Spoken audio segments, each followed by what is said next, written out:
कक्षा 11वीं के सभी विद्यार्थी ध्यान दें। आज की इस क्लास में हम रसायन शास्त्र का सेट बी कंप्लीट करेंगे फुल सॉल्यूशन के साथ। आज का यह वीडियो होने वाला है। जितने भी प्रश्न मैं आपको बता रही हूँ सारों को आप अच्छे से कंप्लीट कर लें।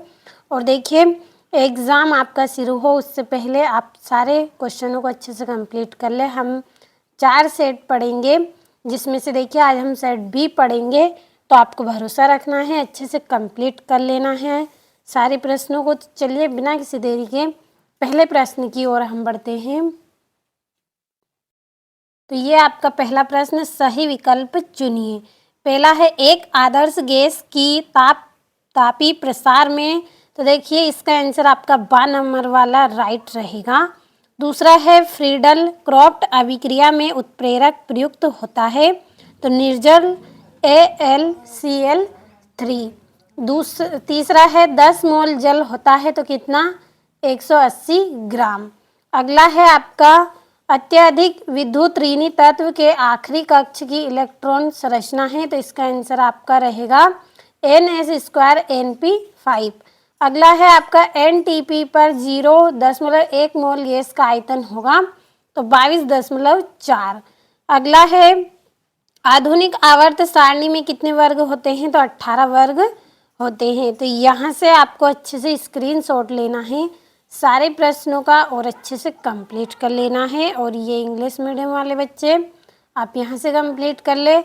और देखिए आप इस पेपर के पहले ही इन पेपरों को अच्छे से कंप्लीट कर लीजिए। आप भरोसा रखें, इसी में से ही आपका पूरा पेपर रहेगा। 3 सेट दूंगी मैं आपको, तो अच्छे से कंप्लीट कर ले। और ये यहाँ से भी अच्छे से स्क्रीनशॉट लें।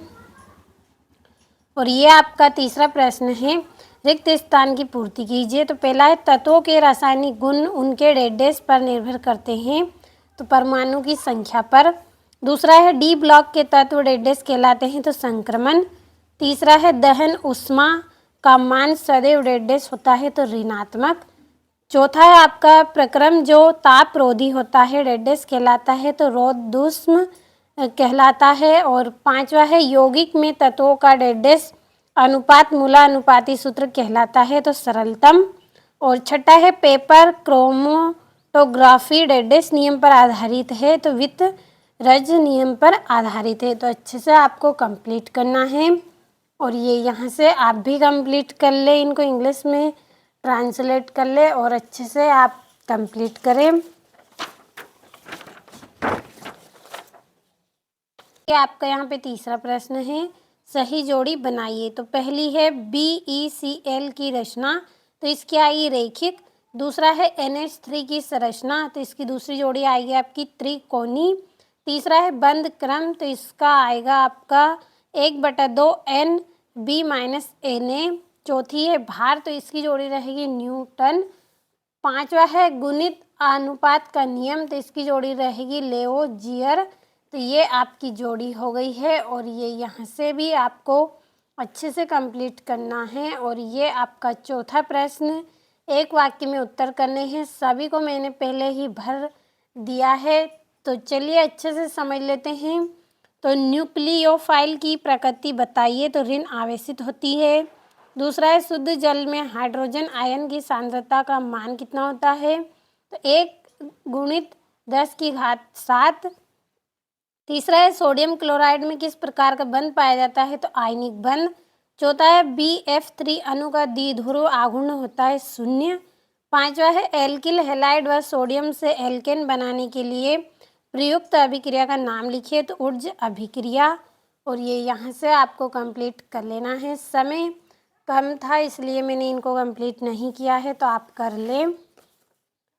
और 5वां प्रश्न है आपका सत्य असत्य।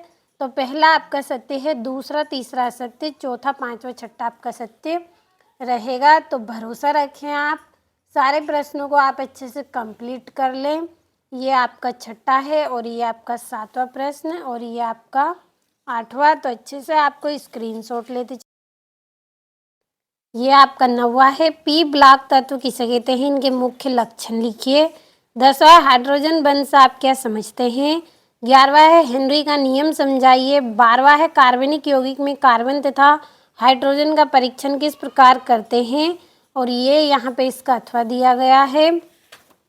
और ये आपका 13वां है सजातीय श्रेणी किसे कहते हैं, इसकी विशेषता लिखिए। और 14वां है लवण सेतु क्या है, इसके 2 कार्य लिखिए। और ये आपका 15वां है विद्युत रासायनिक श्रेणी के प्रमुख उपयोग लिखिए। और 16वां है प्रेरणिक प्रभाव तथा इलेक्ट्रोमेरिक प्रभाव में अंतर लिखिए। 3 नंबर का प्रश्न है, तो अच्छे से आपको कंप्लीट कर लेना है।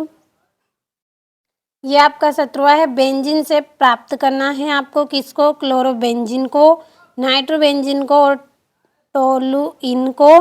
4 नंबर का है। और 18वें प्रश्न में बोर सिद्धांत के मुख्य दोष क्या है, कक्ष और कक्षक में अंतर बताना है आपको। डी ब्लागली की संकल्पना लिखनी है 19वें प्रश्न में।